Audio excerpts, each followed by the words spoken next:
Morning, Miss Vanny. Today I will be discussing about the cross-cultural negotiation between Google and the government of China. This case study is about the cross-cultural negotiation between the China government and a private sector organization, Google. Intercultural negotiation is the process of resolving conflicts and common interests amongst parties from various cultural backgrounds to come to a mutually beneficial agreement. Google had to agree to let the China government limit access to some of the websites that its search engine turned up in order to negotiate a deal with them. Google's open access policy was damaged by its acceptance. The American Congress looked into the agreement and there was some protest from Americans. Now, onto the next slide, I will be discussing on the different perspective from Google and the China government, because as you can see, they both have different objectives that they want to achieve, hence the different perspective. China is a nationalistic country, and the citizens believe that anything produced by their country is the only legitimate source of power. Their country is self-governing with no outside interference. Hence, the chances of other foreign brands to advertise in China will be very slim. This is why Google is attempting to obtain a domain name as soon as possible in order to shed its American roots and blend in as one of the China's brand.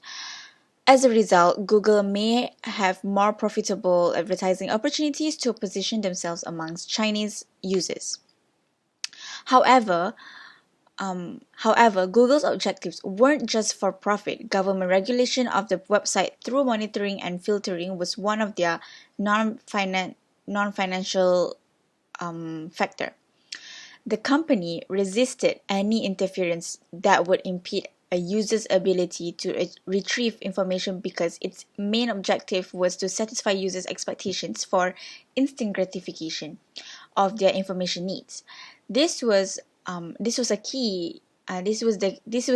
key factor in their decision to get a domain name. Censorship, however, might undermine Google's reputation among Chinese and foreign users, which would conflict with its objective of creating the most loyal audience on the web. The management of Google would also have to balance its best-known principle, don't be evil, with any actions in China that might be seen as censorship.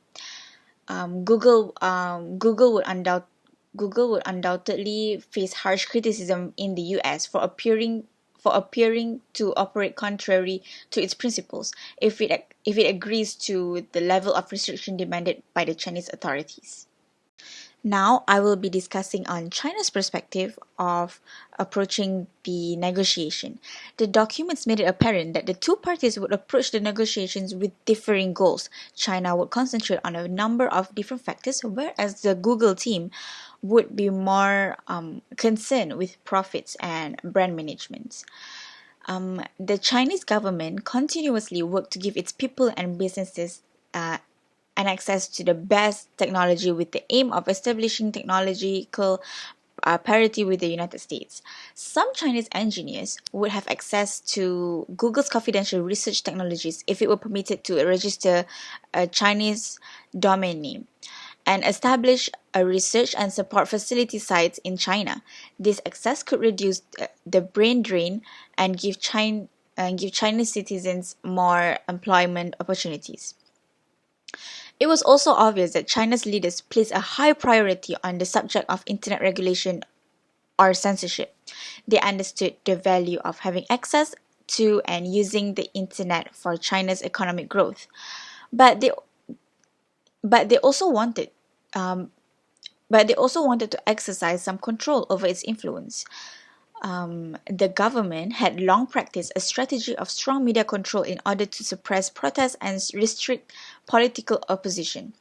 Newspapers, radio, television, and now the internet all had carefully regulated content that was kept from reporting on or allowing access to news considered to be against news that are considered to be against the interest of the Chinese government.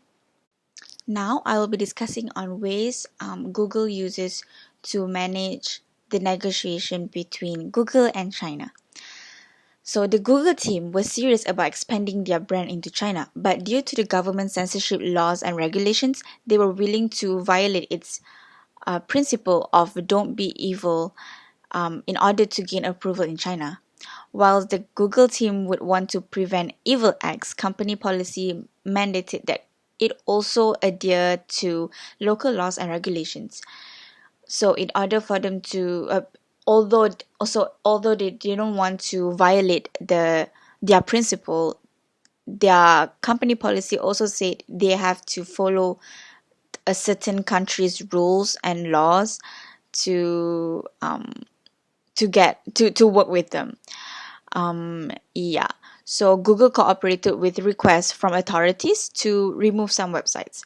Google's adherences to these types of government mandated filtering showed that it was prepared to follow local laws. Seeing how difficult it was to promote Google in China, competing with their own internet searching services Baidu, Google also tried another approach to shed their American roots by applying for China's domain name, since Google might not be able to acquire a controlling stake in Baidu due to the regulatory restrictions in China. Without total control of Baidu, Google's China's revenue would be constrained. So yeah, so um because at